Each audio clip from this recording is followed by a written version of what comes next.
Muy buenos días para todas, para todos. Bienvenidos, bienvenidas a una nueva emisión de El Cohete a la Luna Radio, aquí en la Radio de las Madres. Una mañana fresquita, preciosa, por eso que bueno, pensé, me pongo algo, me llevo una chaqueta encima, algo, y decía, no, prefiero que me pellizque un poco el fresco, digo, porque no olvido de los ardores de los que venimos, no olvidemos los ardores de los que venimos, disfrutemos un poco antes de empezar a quejarnos del frío y de la incomodidad y todo eso. Digo que no seamos tan veletas, no seamos tan humanos a ese respecto y disfrutemos de mañanas domingueras como estas. ¿Cómo anda Horacio Orbisky? Bien, muy bien, ¿Cómo Marcelo? anda Josefina Bolis? Bien, yo me voy a quejar porque soy team verano, así que Aún así, ¿Vos preferís los calores? prefiero los calores. No, yo no. No, yo no sé, digo, no me voy a enganchar en ningún team, pero bueno, quiero disfrutar el momento que estoy viendo, porque me parece que es disfrutable. A mí me gusta el verano, no me gusta sufrir como sufrimos últimamente, pero bueno, está lindo. Y fue una semana de mucha calle también, así que por suerte el clima acompañó. Digo, yo pensaba, me acordaba en la marcha del viernes desde la Exma, digo, recuerdo haber marchado con gabán, con paraguas en la mano, que creo que el año pasado lo usé en un par de ocasiones porque hubo un par de chaparroncitos y ahora era verano. Digo, cuando llegué ahí a la puerta de la Exma dije, me tendría que haber embadurnado con bloqueador solar. Pero bueno, se bancó la cosa, estaba lindo para caminar, fue un día bello. Sí, además fue una de las movilizaciones más grandes que yo recuerde. Fue muy, pero muy grande. Sí, las fotos aéreas son impresionantes. Sí, yo estuve quieto un tiempo y recorriendo otro, y realmente era muy, muy grande, ¿no? Y eso que había, digo, hubo gente que me comentaba de que como la cosa está ajustada, digo, no se habían podido ayudar a los compañeros y las compañeras del interior que muchas veces vienen a sumarse, qué sé yo. Aún así seguía siendo una bestialidad de gente, ¿no? De imaginar lo que hubiese sido si también se hubiese podido acercar la gente del interior. Sí, bueno, la Cámpora trajo gente del interior. En vez de hacer más actos en el interior, concentraron aquí. Este año se invirtió el orden, porque habitualmente el encuentro Memoria, Verdad y Justicia, los partidos de izquierda van después de los organismos de derechos humanos y del kirchnerismo. Este año fue al revés. Este año abrieron los grupos de izquierda, y a eso de las 4 o 5 de la tarde se retiraban, cuando las columnas del otro sector todavía estaban llegando. Costó entrar a la plaza la bandera de los organismos con las fotos de los detenidos desaparecidos. Es una cosa muy impresionante. Desde el palco preguntaron varias veces, pidieron que levantaran la mano los que nacieron en democracia. Y era un océano de manos. Claro. Es decir, claramente la absoluta mayoría de los participantes era gente nacida después de la dictadura. Claro. Y había muchos adolescentes. Eso es muy interesante porque, la idea de que han pasado casi medio siglo del golpe y 40 de la finalización, uno podría pensar de que el tema está de alguna manera apagado, pero no es así, no, de ninguna manera. Yo fui, es así. bueno, por eso, durante la marcha fui testigo de varias primeras veces, o sea, veía gente que se acercaba y presentaba adolescentes y decía, es la primera vez que viene, mirá, la primera marcha, su primer 24 de marzo, eso lo vi varias veces, me llamó la atención. Sí. Eso significa que hay unas buenas políticas pedagógicas también en el plano de la memoria que hicieron que se pase efectivamente de generación en generación la conciencia. Sigue habiéndolas, ¿no? Digo, la semana pasada, yo asistí al acto por el Día de la Memoria en el colegio de mi hijo más pequeño, que es un colegio público de esta ciudad, o sea, es decir que uno podría temer otra cosa, pero bueno, la dirección del colegio le dedicó el acto entero a esto, y era verdaderamente muy emocionante, digo, ver esta cosa, ver que, bueno, más allá de todas las cuestiones tradicionales de los actos, digo, de repente había una puesta en escena que tenía que ver con una carta de una mujer a su mellizo desaparecido, a quien no había conocido nunca, y ver a los chicos trabajando sobre esto, escuchar la voz de Videla en el contexto de este acto, digo, puta, es como es una historia de terror, ¿no? Digo, que uno le presenta a los pibes, digo, pero cuán necesaria es al mismo tiempo para que entiendan a dónde no hay que regresar nunca, ¿no? A mí me parece que ese es un territorio definitivamente ganado. Sí. Es decir, todo lo que ocurrió en la Argentina desde la finalización de la dictadura en adelante ha firmado un perfil únicamente comparable con lo que pasó en Alemania en la finalización del nazismo. Con la diferencia de que en Alemania fue sobre un ejército vencido en una guerra, ¿no? En la Argentina hubo una cosa mixta, porque también hubo un ejército vencido en una guerra, aunque no, digamos, por quienes llevaron adelante los juicios posteriores, sino en el conflicto por las Islas Malvinas. Eso también, digamos, ha tenido incidencia, hay que computarlo en el balance, pero y digamos, me parece importante recordar el rol de algunos líderes políticos, por un lado Alfonsín y por otro lado Néstor Kirchner.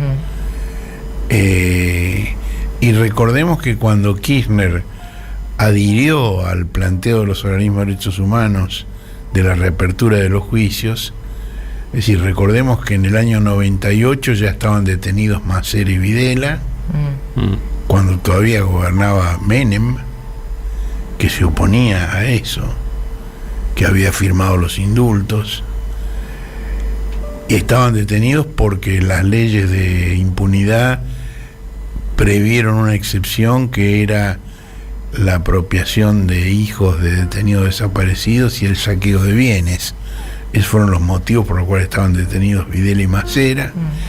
Y en el 2003, cuando llegó Kirchner a la presidencia, ya había medio centenar de militares presos. Y esa fue, digamos, la plataforma sobre la cual el kirchnerismo pudo edificar su política de derechos humanos, de impulsar los juicios. Y cuando se discutió el tema de la reapertura de los juicios, ahí hubo una voz muy importante que fue la de Alfonsín, que fue el único dirigente del radicalismo que claramente apoyó la reapertura de los juicios, cuando en general el radicalismo no estaba en esa posición.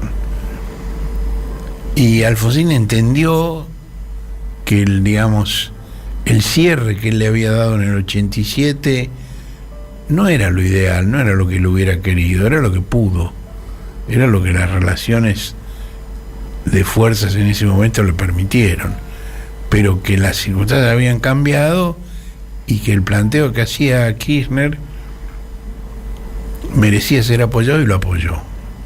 Si hay una combinación, digamos, de los organismos de derechos humanos que nunca cejaron en el intento, Alfonsín, que en un momento muy difícil tomó esa bandera y la impulsó, y luego, digamos, el kirchnerismo. Se juntan todas esas cosas. Hay que decir que lo que mantuvo la llama encendida fueron los organismos, ¿no? Sin familiares, duda, madres, hijos. Sin duda. No, de eso está absolutamente fuera de discusión.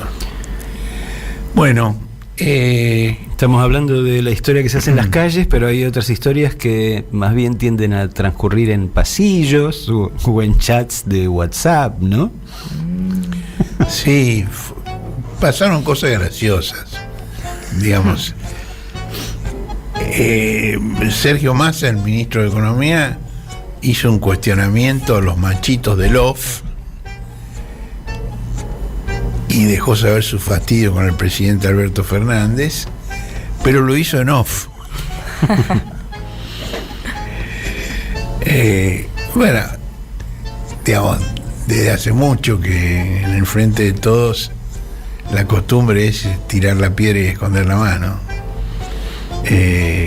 Por lo menos desde septiembre del 21, ahí se acuerdan que fue cuando Cristina dijo que no iba a tolerar más operaciones de prensa, y así forzó la renuncia del que por entonces era el vocero presidencial, este personaje que era Juan Pablo Biondi.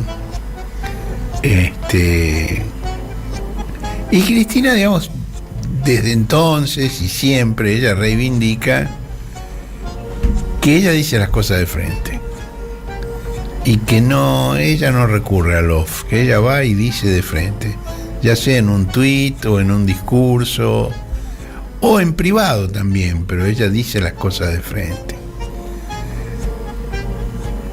Y que realmente no es la característica general. Es muy cierto lo que ella plantea. Ahora, cada vez que se plantea el tema del off, el presidente lo niega, lo desmiente, dice, pero no, pero ¿por qué decís eso? Pero yo no, pero si fulano, que es el que publicó la nota, no me quiere nada, si yo no tengo nada que ver con él, ¿por qué crees que yo...? Es permanente la actitud de Alberto. Ahora, la gran novedad es que ha habido un deslizamiento, porque digamos, esta ha sido la práctica común respecto de Cristina, pero ahora se ha desplazado hacia Sergio Massa. Un nuevo blanco. Bueno, ustedes... pasan tantas cosas que a veces hay que hacer una cronología para recordar algunas cosas. Alberto fue uno de los operadores de Massa en 2013 y en 2015, y de Florencio Randazzo en 2017. En los tres casos la idea era terminar con el kirchnerismo, acabar con el kirchnerismo. Y bueno, no lo lograron. Ahora aparentemente Alberto cree que es momento de intentar de nuevo. Ahora, digo, Alberto era el operador de Massa.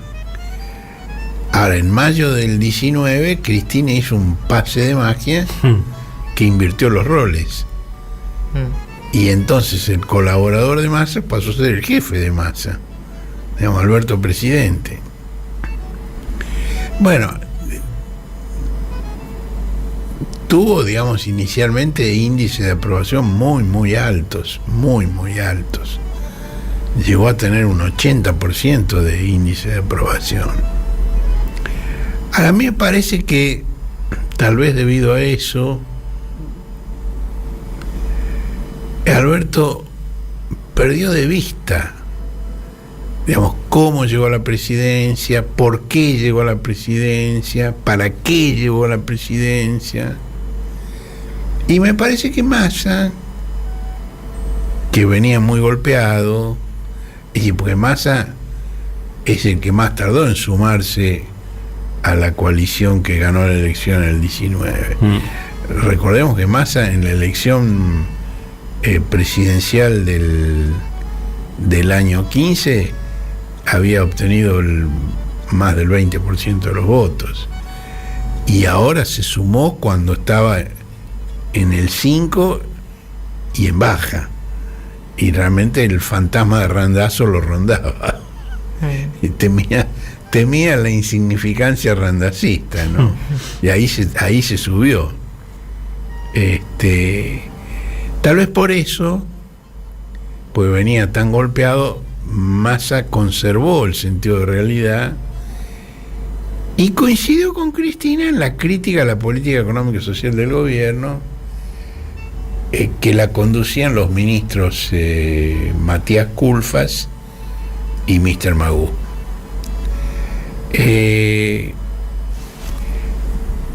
Y si por su parte Cristina y Máximo Kirchner digamos, cuando vieron que los resultados de esa política iban a llevar a una catástrofe en las elecciones de medio término de 2021, y ahí, bueno, Cristina lo dijo con todas las letras cuando nadie lo veía. Y yo, cada vez que menciono el tema, por una razón básica, digamos, de honestidad intelectual, aclaro, yo tampoco lo veía. Es decir, ella decía, vamos a perder mal, y yo creía que no. Yo estaba de acuerdo con Alberto, que bueno, no íbamos a hacer una elección tan buena como en el 19, porque además una legislativa es distinta a una presidencial, pero que de todos modos el Frente de Todos se iba a imponer, y tenía razón Cristina. Y ahí, en ese momento, cuando vieron lo que se venía, Cristina y Máximo profundizaron el vínculo con Massa, que digamos, es un vínculo lleno de contradicciones, no es un vínculo simple, lineal, fácil, de ninguna manera. Acordate cuando hace un año, cuando Máximo renunció a la presidencia del bloque de diputados del oficialismo porque no estaba de acuerdo con la firma del programa de facilidades extendidas con el Fondo Monetario que Magú había negociado con Cristalina Georgieva, pero mientras Kirchner renunciaba a la presidencia del bloque porque no tenía convicción para defender ese acuerdo que consideraba erróneo, Massa era el que juntaba los votos para la aprobación legislativa. Aprobación legislativa que en realidad no era necesaria, no hacía falta la aprobación legislativa, pero ahí entre Magú y Cristalina Georgieva decidieron impulsarlo porque, digamos, si tenía el refrendo del Congreso, era un corsé que hacía más difícil una insubordinación posterior. Y es lo que está pasando.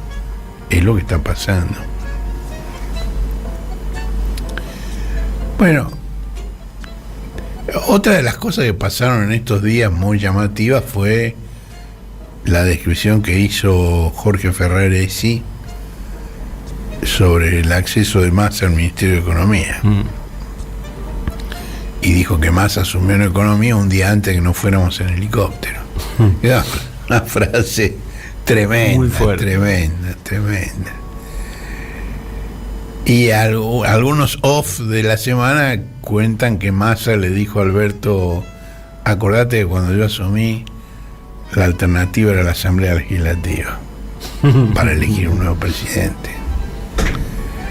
Y Ferraresi enumeró, digamos, que no había reserva en el Banco Central, sigue sin haberlas, había una corrida cambiaria, se puede renovar en cualquier momento, y un aumento de precios que se ha acelerado.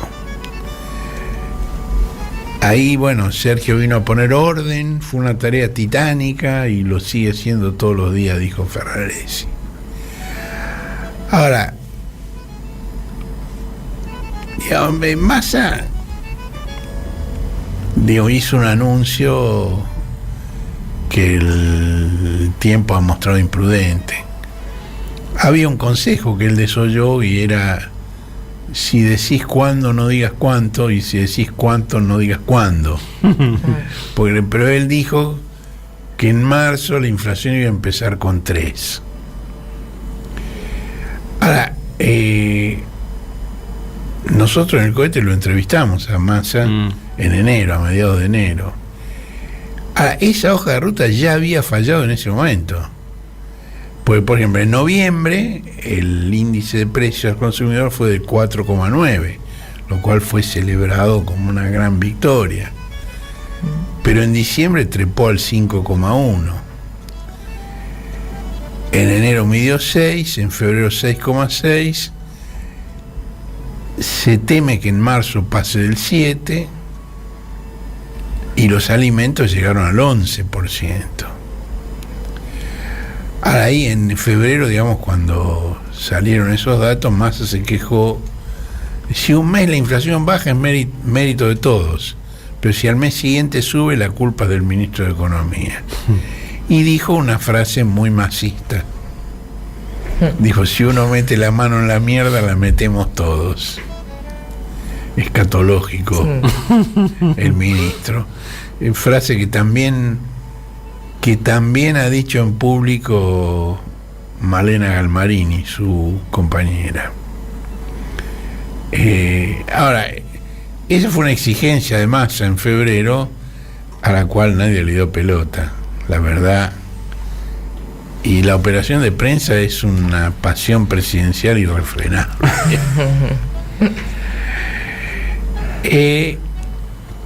Massa no fue específico, él no dijo cuáles fueron los soft presidenciales a los cuales se refería cuando protestó contra los machitos de Love, pero lo hizo a través de sus machitos de Love.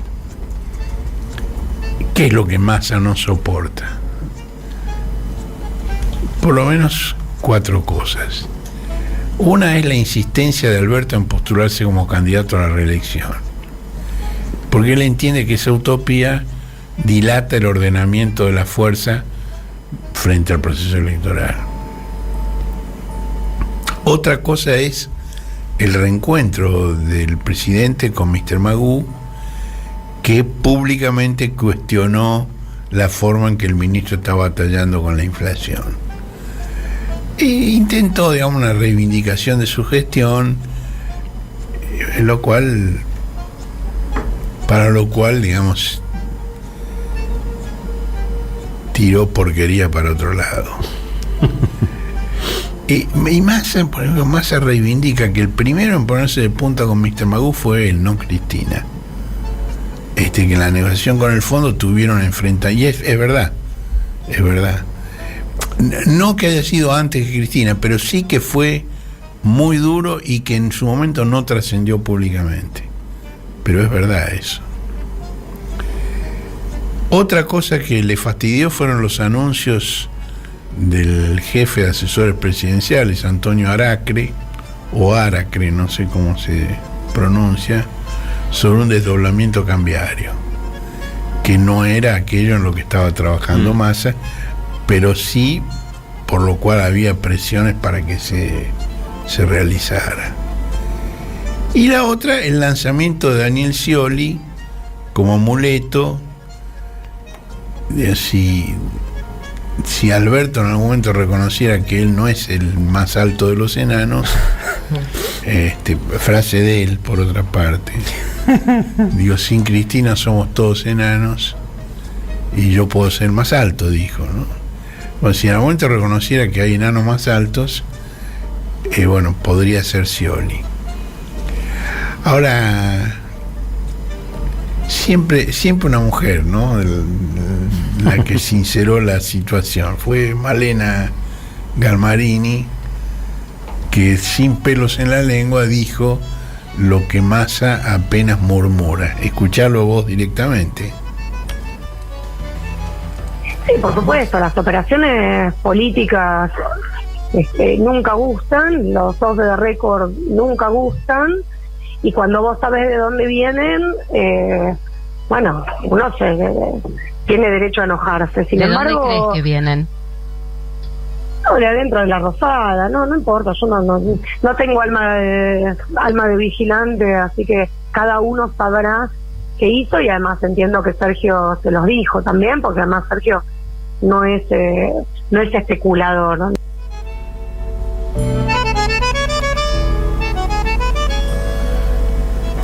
Qué clarita esta piba, ¿no? Las operaciones vienen desde la Casa Rosada.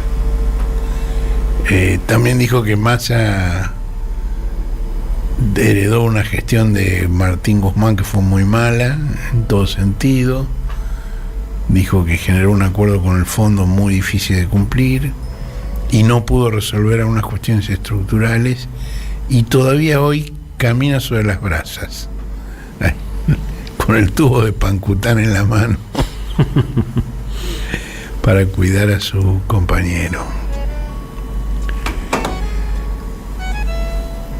Bueno, del otro lado, Cristina tiene la decisión de no responder las agresiones que recibe desde Olivos y de la Casa Rosada, pero no deja de registrarlas. Y el eje de la última andanada es, como decíamos antes, la ilusión de jubilarla, que renace como en el 13, el 15 y el 17. Otra parte de la proscripción. Sí. Y ahí está la frase que apareció en una nota del Destape, donde Alberto dice: si le gano las PASO a un candidato de Cristina, seré el que termine con 20 años de kirchnerismo. Después lo negó. Ahora, después aparecieron otras. Claro, yo me puse a chequear un poco y hice una enumeración breve, pero muy concreta, de las manifestaciones similares, encubiertas como trascendidos, de origen difuso, fuentes vinculadas, funcionarios cercanos alrededor de, se dice que publicadas en distintos medios. Ahora, con una clarísima predilección por el vocero de la embajada, cuyo director vive en Miami, para estar más cerca de aquellos que debe escuchar.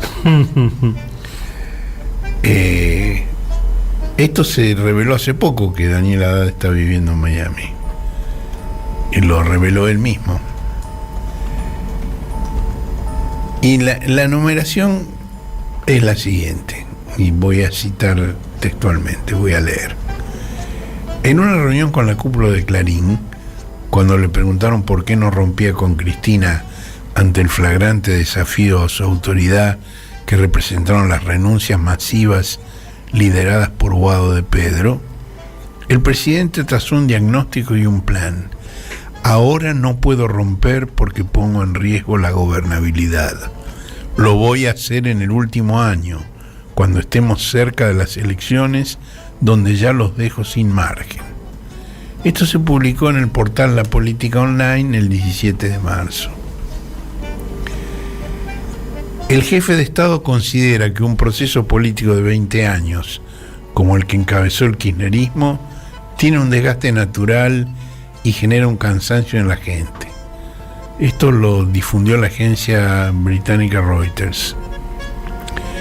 Desde 2013, Cristina no conduce el espacio, sino un sector, sostienen en el círculo político de Fernández, donde creen que el presidente es el único que puso en crisis la conducción del peronismo desde dentro del gobierno. Es decir, que pudo llevar adelante, con extremadas dificultades, una discusión sobre el rol del kirchnerismo en el interior del Frente de Todos. Esto salió en Infoemba el 18 de marzo. Desde el entorno del presidente afirman que el Frente de Todos nació ante el ocaso de la hegemonía kirchnerista y advierten que un montón de compañeros del peronismo decimos que no nos sentimos conducidos por ella. Lo que se proponía era una conducción colegiada, con Cristina como la accionista mayoritaria, Alberto, Sergio, los movimientos sociales, la CGT, los gobernadores y los movimientos obreros. Ganamos la elección y eso no pasó.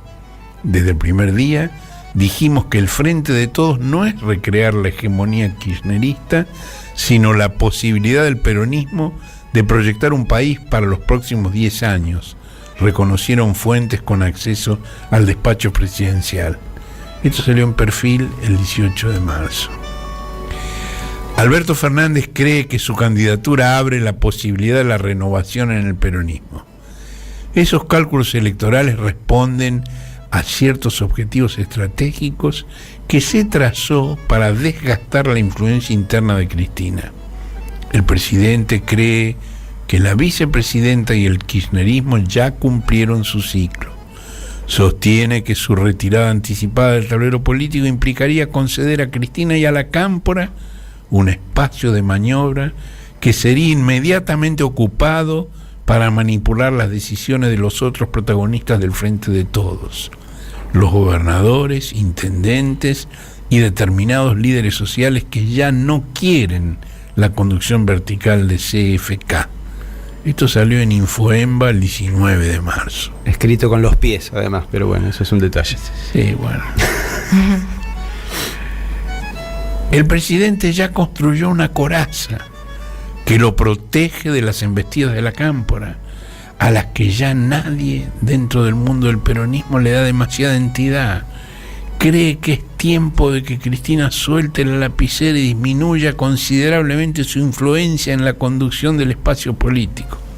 También en Infoemba el 20 de marzo. El mandatario delineó una estrategia a 3 puntas para atravesar el fuego amigo que contempla el ninguneo a las críticas, una reducida tropa de arietes habilitados para contestarle a los K y, para salvaguardar la gestión, algunos interlocutores que ofician de nexo para consensuar medidas. En la Casa Rosada marcan que la cámpora perdió poder de fuego y que ya no tiene trascendencia porque el mensaje que baja no le llega a la gente en medio de un contexto económico y social delicado. Esto salió en Clarín el 20 de marzo. Digamos, vos podés decir, no dije lo que me atribuye el destape, pero todo esto... La letra es la misma, recreada, pero todo en exactamente la misma dirección. Es muy llamativo. El que le contestó fue Boado, que le metió 2 estiletes muy bien puestos. Dijo, si se trata de medir procesos históricos, 20 años es nada. Ahora, son los mismos 20 años que lleva Alberto en el centro de la escena. ¿Por qué solo Cristina tendría fecha de vencimiento? Ahora, esto creo que lo hemos mencionado alguna vez. Alberto y su núcleo reducido, digamos, esas personas que están habilitadas para contestar, ¿quiénes son? Victoria Tolosa, Luis Delía, el Chino Navarro y Aníbal Fernández. Es realmente una armada Brancaleones, ¿no?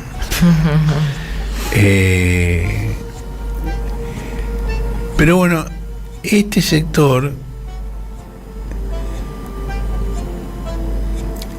de alguna manera oculta que los conflictos de Alberto con Cristina no son de ahora, que vienen desde el principio, digamos, desde esos 20 años a los cuales alude permanentemente Alberto. Es decir, porque Alberto se atribuye que él lanzó la candidatura presidencial de Kirchner y que Cristina no quería, que Cristina se oponía. Entonces, de ahí, eso es verdad.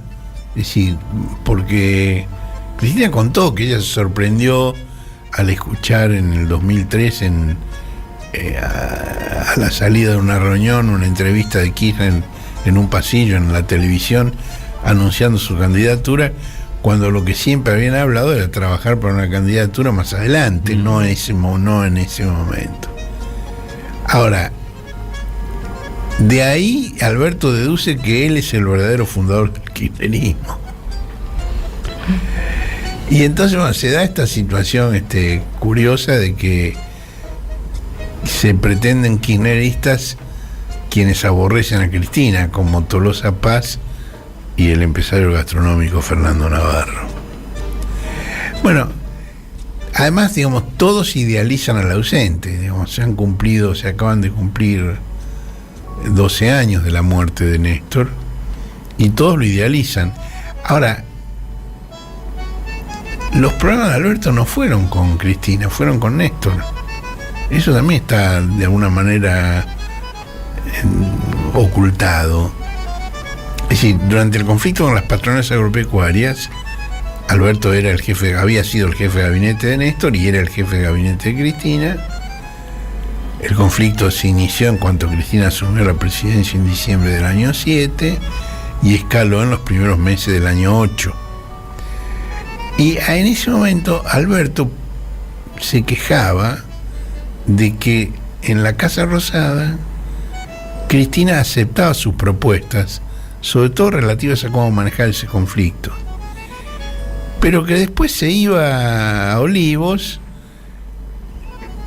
donde estaba Néstor, y a la mañana siguiente volvía con otra opinión y cambiaba lo que habían acordado el día anterior. E incluso Alberto llegó a pedir ayuda a algunas personas para tratar de conmover la posición de Kirchner, que era inflexible. Yo me acuerdo la angustia de Martín Lustó, que era el ministro de Economía del momento, el ministro de la resolución 125 de las retenciones móviles, porque Lustó trataba de explicarle a Kirchner, y Kirchner primero no le contestaba y segundo no lo miraba, como si no estuviera, como si oyera llover. Lustó estaba desesperado. Si yo hablé en ese momento con Lustó, él me contó esto y no sabía qué hacer, no. Entonces el problema de Alberto no era con Cristina, era con Néstor. Pero ahora, digamos, ha dado vuelta todo esto, y bueno, en la década posterior a su renuncia como jefe de gabinete, Alberto no perdonó una cámara ni un micrófono sin denunciar lo que él llamaba la irracionalidad e incompetencia de Cristina en materia económica, y decía que de ese modo se ponían en riesgo los logros que obtuvimos con Néstor, en primera persona del plural. Bueno, digamos, a pesar de eso se llegó a la candidatura compartida en 2019, que, digamos, fue un acuerdo de mutua conveniencia que unificó al peronismo y aseguró una victoria que, digamos, poco antes parecía improbable. Pero no borró la disidencia básica sobre el rol de cada uno en la construcción política. Es decir, tiene raíces profundas y antiguas. Es decir, los primeros mensajes presidenciales, acuérdense, eran que él sabía cómo salir de la crisis porque ya lo había hecho con Néstor. Y ahí había un subtexto ahí, si Cristina no interfiere. Esto me parece que ayuda a entender mejor algunas cosas que en su momento fueron desconcertantes. Por ejemplo, ¿se acuerdan cuando Lenín Moreno en Ecuador sacó la estatua de Kirchner que estaba en la sede de UNASUR? Y la trajeron para acá. La trajeron para acá y Alberto hizo un acto en el cual instaló esa estatua en el Centro Cultural Kirchner. Y ni Máximo ni Cristina fueron, cosa que llamó la atención. Es decir, porque en ese momento todavía, digamos, el conflicto interno no era percibido públicamente. Y esto era porque les fastidiaba que Alberto intentara usar a Kirchner como un amuleto en contra de Máximo y de Cristina. Digamos, les disputaba la titularidad del kirchnerismo. Ahora, lo que es indudable es la potencia que tiene la identidad kirchnerista, porque todos la quieren resignificar, ¿sí? Pero no niegan del kirchnerismo, no es que van por el peronismo para sacarse la etiqueta de kirchnerista. No. Pero que niegan una conducción que solo pueden negar desde los pasillos, ¿no? Porque salís a la calle, digo, el hecho de quién conduce ese espacio en la calle, o sea, de la puerta para afuera, digo, no hay ninguna duda de ningún punto del país, ¿no? Claro. Digo, el problema de confundir los deseos con las realidades que tiene alguna gente, ¿no? Bueno, apareció esta derivación surrealista del tema con la declaración de Aníbal Fernández, que dijo que si hay una interna entre Cristina y Alberto, va a ganar Alberto. Realmente debe estar mal medicado Aníbal.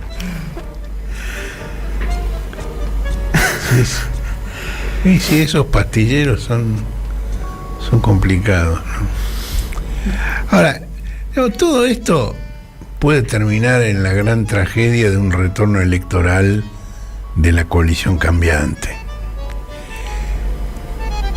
Y su réplica en algunas provincias tiene tintes de miserable farsa. Lo de la gran tragedia y la miserable farsa es una alusión a la frase de Marx en el 18 brumario de Napoleón III sobre la historia que cómo se repite, ¿no? Que se da primero, él dice, como gran tragedia y se repite como miserable farsa.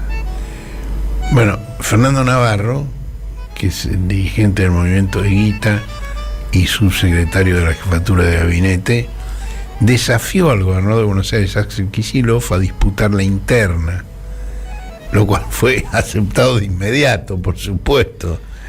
Y lo mismo hizo el viernes 24 Máximo Kirchner durante la marcha, y escucharon sus propias palabras. Cuando realmente a veces pudimos haber torcido en favor de la gente, por diferentes motivos no se hizo, y es lo que hay que hacer. Y si alguien se enoja, vamos a elecciones y la sociedad define. Bueno, ahí está el surrealismo de Aníbal Fernández. Tal vez Aníbal lo dice porque sabe que esa diversión de hacer una interna con Cristina no está al alcance de su homónimo. Es decir, Cristina no va a ir a una interna con Alberto. Tiene un sentido de las proporciones, ella no ha perdido el sentido de las proporciones. Ahora, digo, lo de Fernando Navarro, ¿no? Navarro es el segundo dirigente del movimiento Higuita, pero no es la voz cantante, porque su jefe, Papá Noel, que es uno de los viceministros de Desarrollo Social, se pronunció por la reelección de Kicillof. Es decir, el número 1 dice una cosa, el número 2 dice la contraria. Bueno, eso es consecuencia de la preferencia por la cercanía del poder que caracteriza a esta agrupación, ya sea con Felipe Solá, Carolina Stanley o Alberto Fernández. Y tampoco parece orgánico el señalamiento de Navarro en favor de la candidatura presidencial de Juan Schiaretti, que es el más antikirchnerista de todos los gobernadores. Eso generó un par de tweets divertidos de Carlos Bianco, en la provincia de Buenos Aires, porque dice, no entiendo, le dice, querido compañero Chino Navarro, el gobernador no tiene ningún problema en ir a una PASO, de hecho lo ha dicho públicamente. Lo que no entiendo es por qué ayer tus compañeros X y X vinieron a mi despacho a expresarme el apoyo del movimiento Evita para la reelección del gobernador. No sé, pónganse de acuerdo. Claro, ese es el tema.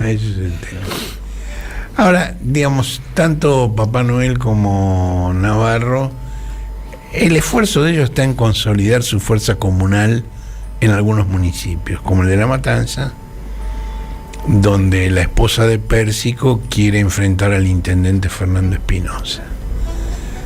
En el acto del Centro Cultural Kirchner del otro día, ahí estaba Fernando Espinosa, y yo le pregunté por el tema a Fernando, y Fernando me dijo que si las elecciones fueran hoy, él se impondría por 27 puntos en La Matanza, pero que, digamos, en el año 19 el Frente de Todos venció en La Matanza por 40 puntos. Y en el 21 eso se redujo a la mitad. Y hoy sería de 27. Y lo que decía Espinosa, que volvería a la diferencia de los 40 puntos si Cristina hiciera campaña en el conurbano, fuera o no candidata. Ahora, este tema, digamos, del movimiento Higuita, de randacistas en el 17, ahora cumplen el mismo rol.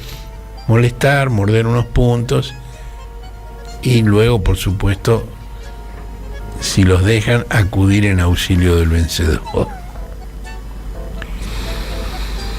Bueno, ese foro de derechos global de derechos humanos, ahí hubo una audiencia muy entusiasta que coreaba incesablemente Cristina presidenta, al punto que tanto Evo Morales como Ernesto Samper, expresidentes de Bolivia y de Colombia, dijeron que envidiaban y le pidieron a Cristina si no podía prestarle una parte de la cámpora a ellos. Bueno, ahí se presentó un libro que coordinó el ex juez y ex ministro español Baltasar Garzón, sobre el lawfare y la persecución a la vicepresidenta. Ahora, hubo distintos paneles y actividades. Ahora, mientras los demás hablaron de la justicia, Cristina se concentró en la economía. Fue muy interesante eso. Y sintetizó en 3 puntos la responsabilidad del anterior gobierno en la grave crisis de falta de dólares que padece la Argentina. Dijo que Macri heredó un nivel de endeudamiento bajísimo y citó en ese sentido a quien luego sería el ministro de Economía de Macri, Nicolás Dujovne, que antes de ser ministro, en el año 16, hizo una referencia al endeudamiento que vamos a escuchar ahora. Dentro de todo este conjunto de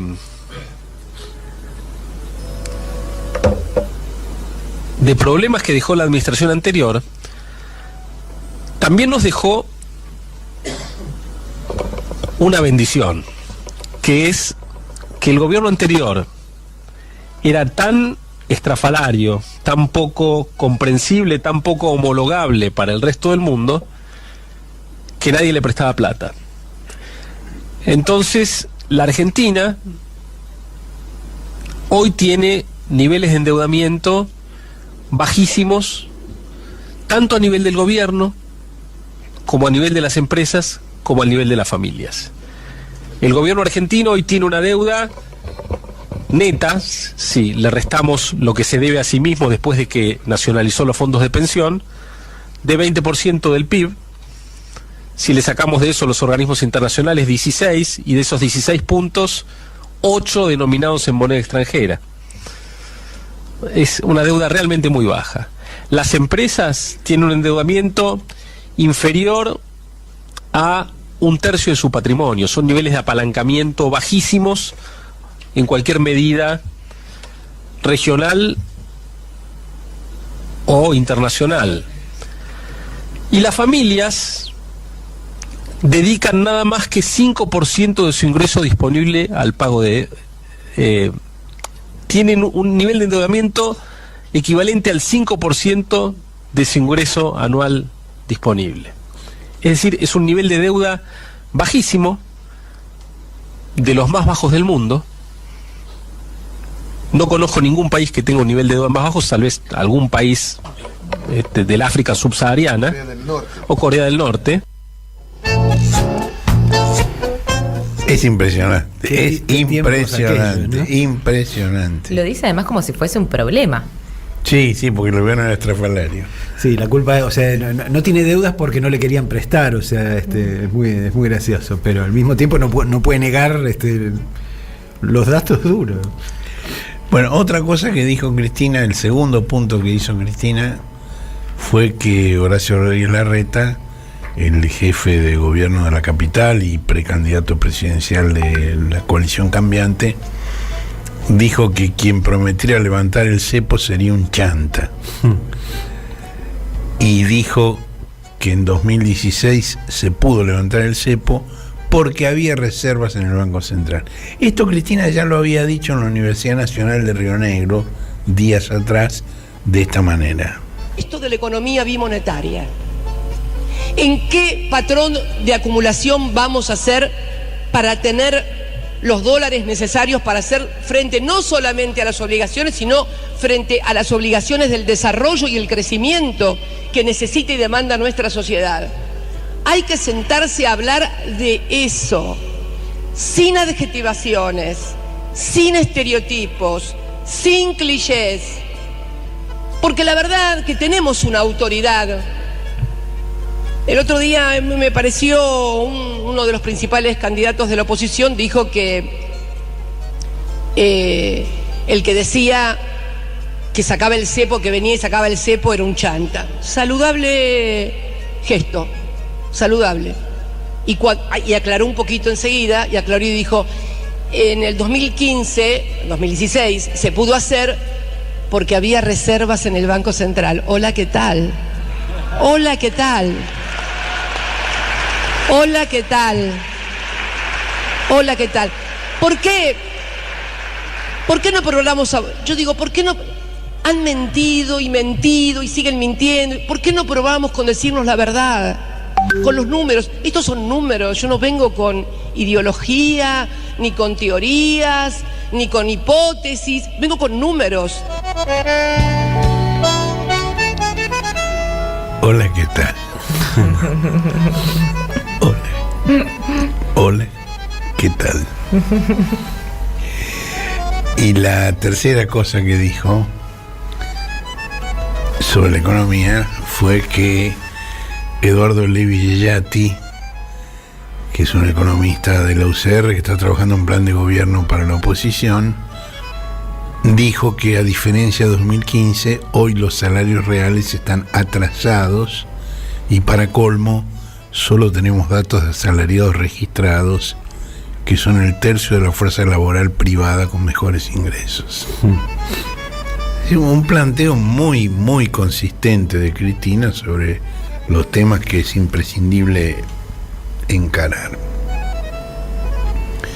Bueno, Massa estaba en Panamá y volvió de apuro, cancelando una serie de reuniones que tenían previstas con empresarios estadounidenses, y tomó dos decisiones de profunda repercusión política. Una es la intervención en la distribuidora eléctrica Edesur por 180 días, más la denuncia penal a sus directivos por defraudación, abandono de personas y entorpecimiento de servicios públicos. Y la otra, el canje de los bonos en dólares en poder de un centenar de organismos públicos por títulos denominados en pesos. Bueno, la primera medida, la intervención de Edesur, es en respuesta al malestar social por los cortes de luz de 11 días consecutivos de marzo a más de 100.000 usuarios de la capital federal y del Gran Buenos Aires.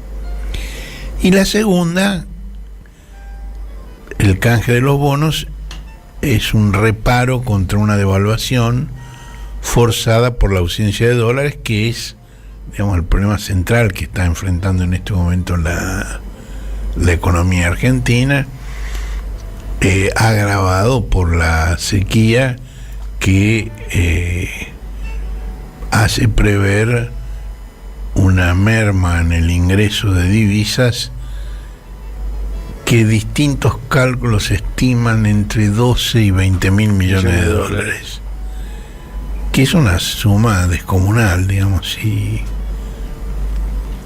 a los problemas que ya había se le suma eso, es realmente muy grave. Ahora, se puede discutir la conveniencia de cada una de estas medidas, pero para eso hay que ver también la oportunidad en la que se toman. Por ejemplo, en 2021 y 2022 hubo varios intendentes kirchneristas del Gran Buenos Aires que entablaron demandas contra Edesur por la falta de inversiones, por los cortes, por los incumplimientos del servicio. Incluso recuerdo, no lo encontré ahora, pero había un video reclamando la caducidad de la concesión, que recordemos la entregó el menemismo por un siglo, y también la Defensoría del Pueblo bonaerense, el defensor Lorenzino. Había pedido la caducidad de la concesión. Ahora, las razones para la caducidad de la concesión sobran, pero para eso hace falta que el ente regulador, el ENRE, presente un informe al Congreso, a la Comisión Bicameral de Fiscalización, donde fundamente por qué hay que rescindir, hay que decretar la nulidad de la caducidad de la concesión. Ahora, ¿por qué el ENRE no entrega ese informe? Aquí hay una cosa que no se sabe, pero que me parece que es muy importante. La responsable de la preparación del informe se llama Laura Giumelli,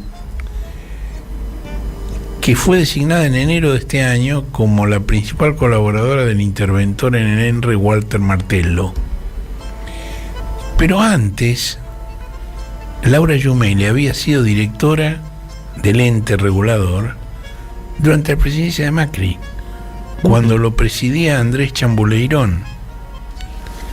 Y aquí tenemos una foto muy sonriente de Chambuleirón y Giumelli juntos. Es decir, una funcionaria del macrismo para enfrentar la crisis eléctrica.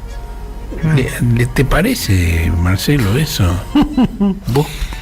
No sería el cuadro técnico que yo iría a buscar digo, para que me dé una mano en una circunstancia como esta. Y vos, Josefina, que estuviste con cortes de luz en La Plata. La verdad, no me sorprende, porque sé de varios casos más que en el OSEBA, por ejemplo, mucho tiempo tampoco hubo iniciativa política, porque bueno, faltaba una conducción, una decisión. Así se acumulan las denuncias, pero no hay multas. El OSEBA es el ente regulador de la provincia de Buenos Aires, el que le toca y regular a EDELAP. Claro, porque de Sur y de Nor no son las únicas distribuidoras, por supuesto. Ahora, lo que el gobierno dispuso, lo que más anunció, fue una intervención por 180 días en Edesur a cargo del ingeniero Jorge Ferraresi, el intendente de Avellaneda. Ahora, esa intervención tiene solo alcance administrativo, pero el problema urgente es operativo, no administrativo. Un ex ministro me dijo, va de traje y lo que se necesita es alguien de mameluco. Y además retiene la intendencia de Avellaneda.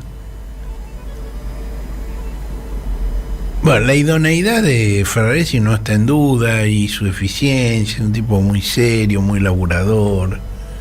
Ahora, quedan pocos meses de la actual administración, y es difícil pensar que sea posible hacer en esos pocos meses todo lo que se postergó en los 3 años previos. Y el riesgo es que el hartazgo social que hay con la empresa, y que es muy manifiesto, se desplaza hacia el gobierno. Es decir, hace 1 o 2 años había cosas que podían ser solución, pero hoy pueden ser un nuevo problema. Y lo mismo, esto estaba pensando, también se aplica al tema de la devaluación. Digamos, hoy sería una catástrofe una devaluación. Y bueno, contra eso está advirtiendo Massa y está advirtiendo el kirchnerismo, el propio Alberto, digamos, la devaluación sería catastrófica.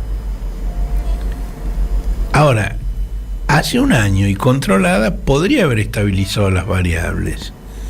Digamos, es lo que Cristina y Kicillof hicieron en el año 14. Es decir, hubo una devaluación importante que logró reducir la inflación al año siguiente.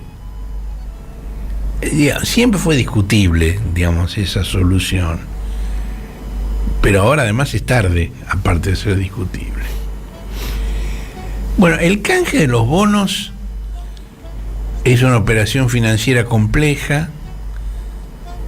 Hay otras notas de la edición de hoy que la explican, pero su objetivo es financiar al Tesoro, prevenir una nueva corrida cambiaria, evitar un default y eludir las restricciones que impone el Fondo Monetario Internacional.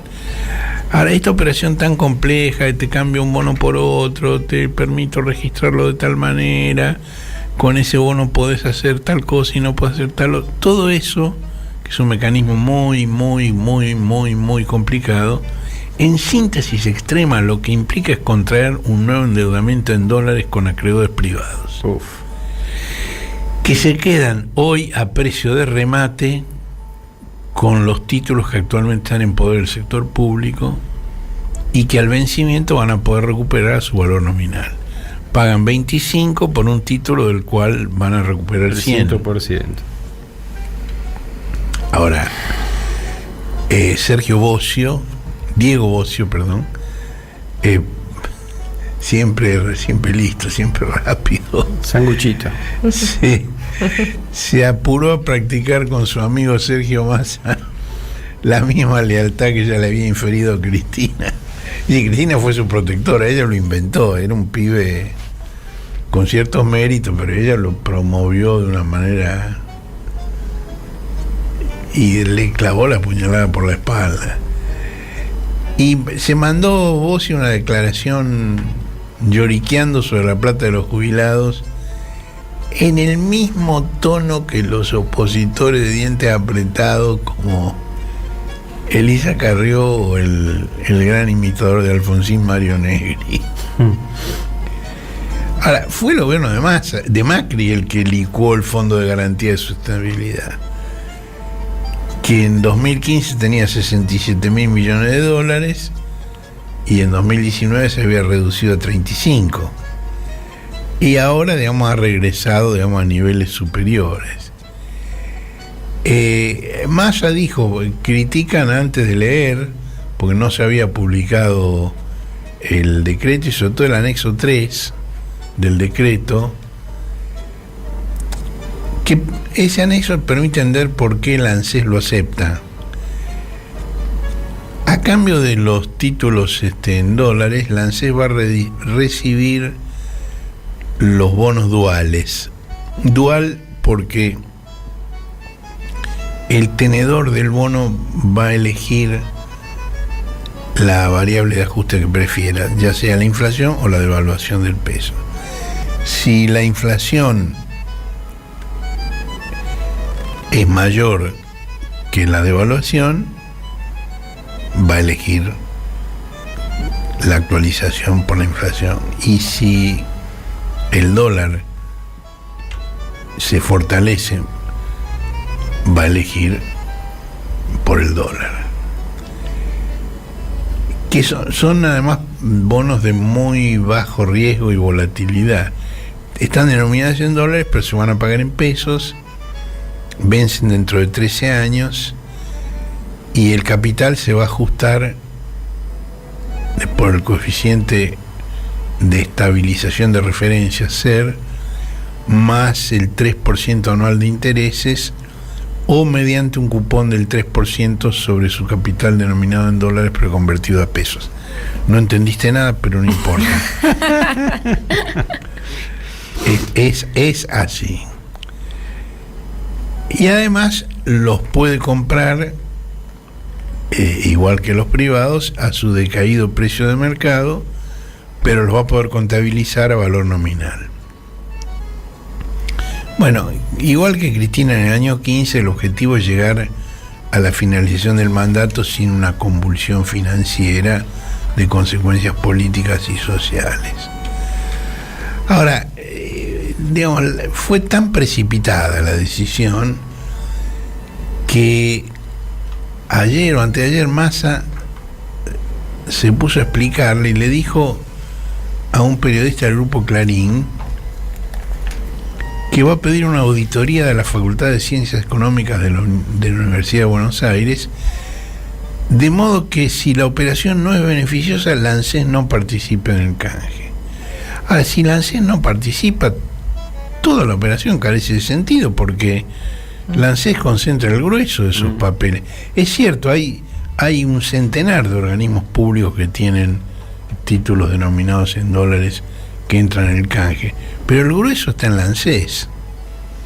Ahora, un día haces el anuncio, otro día publicas el decreto, al día siguiente aparece el anexo y finalmente la auditoría.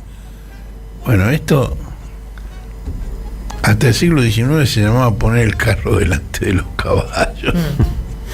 Después no, porque ya no hay carro ni caballo, pero como metáfora sigue siendo ilustrativa. Ahora, digo, en la economía hay otros temas, ¿no? Digo, la presidencia está destacando la creación de empleo y la nueva baja de la desocupación que acaba de medir el INDEC. Pero lo que no dicen es que 9 de cada 10 empleos nuevos son informales y que ni unos ni otros aventajan a la inflación.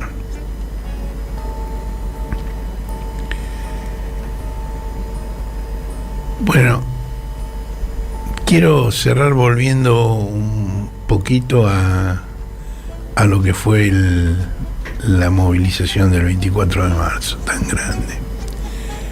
Me llamó la atención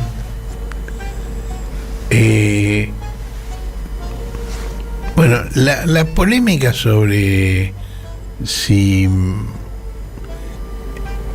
el 24 de marzo se debe o se puede o no vincular con la proscripción de Cristina quedó sepultada por la realidad. Es decir, los propios organismos hicieron una declaración donde dicen corporación judicial nunca más, lo cual está claramente lo que quiere decir, y además la Asociación Madre de Plaza de Mayo en el primer 24 de marzo sin EVE dijo claramente que sí, que hay que vincular las dos cosas. Ahora, apareció Graciela Fernández Meijide cuestionando que la fecha se politice con el reclamo contra la proscripción de la expresidenta. Ahora, es realmente notable que Fernández Meijide reclame por la politización, porque es la única dirigente que aprovechó la notoriedad que alcanzó en la lucha por los derechos humanos para hacer política partidaria. Ella disputó la candidatura presidencial de la Primera Alianza, que perdió con De la Rúa, y terminó por ser ministra de Desarrollo Social de la Rúa. Digo, a diferencia de Emilio Mignone y de Augusto Conte, que eran dirigentes políticos cuando fueron secuestrados sus hijos en 1976. Mignone de la Unión Federal y Conte del Partido Demócrata Cristiano. En cambio, Graciela Fernández Meijide inició la carrera personal basada en la politización del movimiento por los derechos humanos que ahora repudia. Es un caso muy claro de doble mensaje.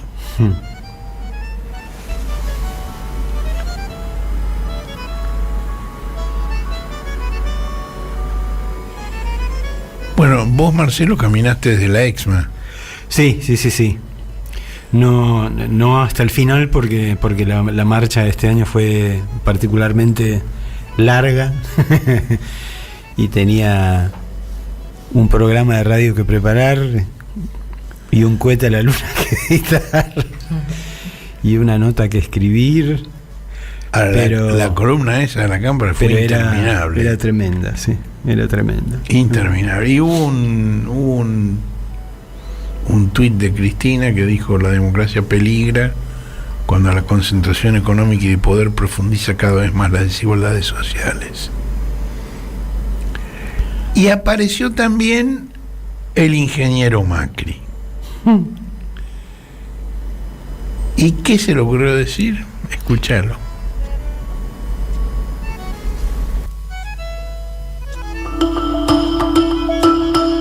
Respecto a los derechos humanos, pero los derechos humanos del siglo XXI, ¿no? De que la gente tenga acceso a oportunidades.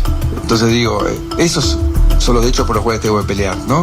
No aquello que yo llamé el curro, los derechos humanos, de vivir, de seguir viviendo después de más de 40 años de una tragedia que los argentinos vivimos, de las cuales nos hemos sentido muy, muy apenados, seguimos condenados, pero eso no es la agenda de hoy. La agenda de hoy es defender los derechos de aquellos chicos que están naciendo en el país y que hoy no tienen acceso a igualdad de oportunidades.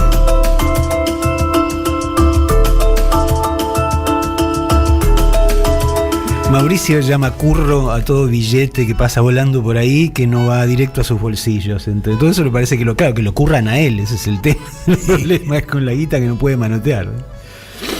Y por la dictadura se siente apenado. Sí. Bueno, le contestó Guado, dijo: no veo el curro de que te maten a tus viejos o los secuestren frente a tus ojos, que siendo un bebé te entreguen a otra familia para que te críe con una identidad falsa, de que asesinen o desaparezcan a tus hijos, o de pasarte más de 40 años buscando a tus nietos. Es fácil darse cuenta de lo que sí es un curro, que la dictadura estatice la deuda de tus empresas, robarle las cloacas a los vecinos, el contrabando, los peajes y los parques eólicos, o el mayor curro de los últimos años, una deuda impagable de la que no quedó ni $1. Y también se escuchó la opinión del jefe de gobierno porteño, Horacio Rodríguez Larreta. El padre de... Bueno, en este momento está la noticia de que Macri anunció que no va a ser candidato. Acaba de anunciar que no va a ser candidato. No se escuchó.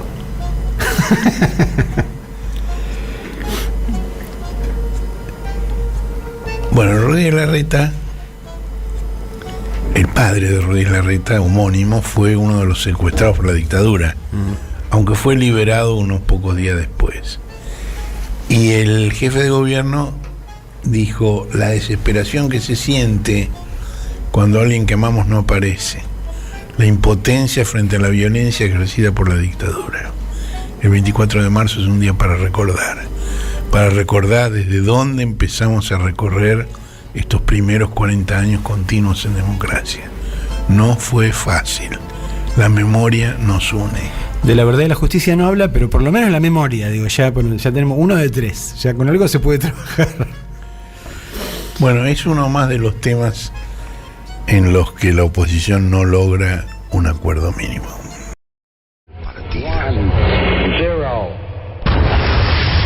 El cohete a la Luna Radio, un desplazamiento estelar, con Horacio Verditsky, Marcelo Figueras y la participación de Josefina Bolis y Guillermo Hernández. Domingos de 9 a 12 por AM 530.